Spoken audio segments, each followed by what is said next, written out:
the cold, sterile hallways of the Bright Futures Adoption Center. Small faces pressed against the glass, their hopeful eyes scanning every adult who walked by.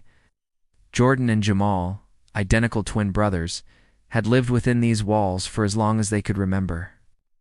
While other children came and went, finding their forever homes, the twins remained, a permanent fixture in a place designed to be temporary. The reason, whispered among the staff, but never said to their faces, was the color of their skin. Couples would coo over them, praise their bright smiles, but when it came time to choose, they always walked away. The head of the center, a stern woman named Mrs. Gable, once remarked under her breath, "It's just harder to place them." It's a sad reality. That reality felt like a constant dull ache in the boys' hearts. One crisp autumn afternoon, a wealthy couple, the Harrisons, visited the center. They were looking for a son. They spent time with Jordan and Jamal, playing with blocks and laughing at their jokes.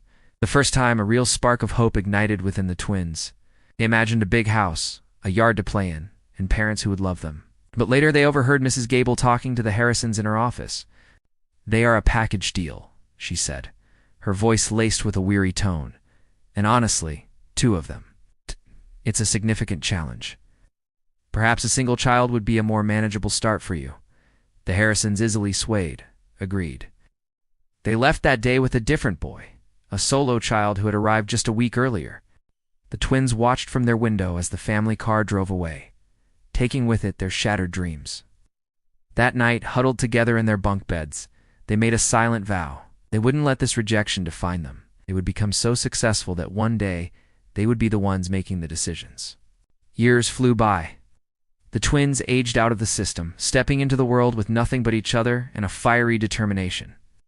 They worked multiple jobs, saved every penny, and put themselves through college. Jordan, with his sharp mind for numbers, studied finance. Jamal, a natural people person, majored in business administration. They were a perfect team. They faced prejudice and obstacles at every turn, but the memory of those cold adoption center walls fueled their ambition. They weren't just building a life for themselves. They were building an empire on the foundations of a promise made by two heartbroken little boys. They started a small tech company from their cramped apartment, pouring every ounce of their energy into it. Their innovative ideas and relentless work ethic began to pay off. Their company grew, slowly at first, then exponentially.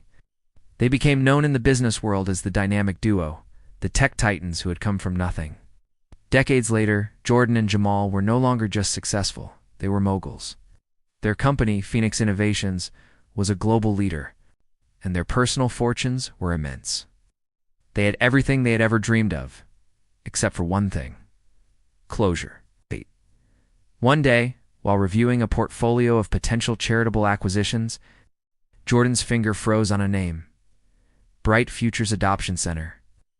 It was struggling, on the verge of bankruptcy, a relic of a bygone era. A slow smile spread across his face. He looked at Jamal, who was standing by the window of their penthouse office, looking out over the city. He didn't need to say a word. Jamal saw the name on the screen and understood immediately. The time had come. They arranged a meeting, not as former residents, but as anonymous philanthropists interested in acquiring the failing institution.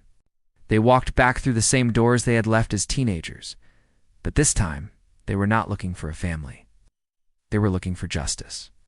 The center was even more run down than they remembered. The paint was peeling, and the air of hope had been replaced by one of desperation. An elderly Mrs. Gable, her face etched with worry, greeted them. She didn't recognize the two powerful, impeccably dressed men standing before her. She launched into a desperate plea, detailing the center's financial woes and the risk of the children being displaced. Jordan and Jamal listened patiently, their faces unreadable. The memories of their own pain, the sting of being unwanted, washed over them. They saw their younger selves in the eyes of the children now living there. After she finished, Jordan spoke, his voice calm but firm. "Mrs. Gable, we know all about the center's history. We know about its struggles." He paused, letting the weight of his words fill the room. "We also know about its selective policies." A flicker of confusion, then dawning recognition, crossed Mrs. Gable's face. "You," she whispered, her eyes widening. "You're the twins." Jamal nodded slowly. "We are. We're here to buy this place." Mrs. Gable's face paled. She expected them to shut it down, to finally enact their revenge for the years of neglect and discrimination. She braced herself for the final blow. But then Jamal continued, his voice softer now, filled with a surprising warmth. "We're not here to destroy bright futures, Mrs. Gable. We're here to rebuild it." Jordan stepped forward. "Our revenge isn't tearing this place down. It's transforming it into what it should have been all along. A place where every child, regardless of their background or the color of their skin, feels wanted and has an equal chance at finding a loving home." They laid out their plan. A complete renovation, increased funding, new training programs for staff focused on inclusivity, and a special fund to support families who adopt siblings, ensuring no package deals are ever broken up again. Their revenge wasn't closure for their pain, but the opening of a new, brighter future for countless others. They would turn the source of their deepest wound into a source of hope. Mrs. Gable stood speechless, tears streaming down her face, as she realized the two boys she had once dismissed had returned not as destroyers, but as saviors. The twins had finally come home, not to a family, but to a legacy. And it was a legacy built not on bitterness, but on the unwavering belief that every child deserves a chance to shine. Thanks for watching. If this story moved you, don't forget to like, share, and subscribe for more content that inspires.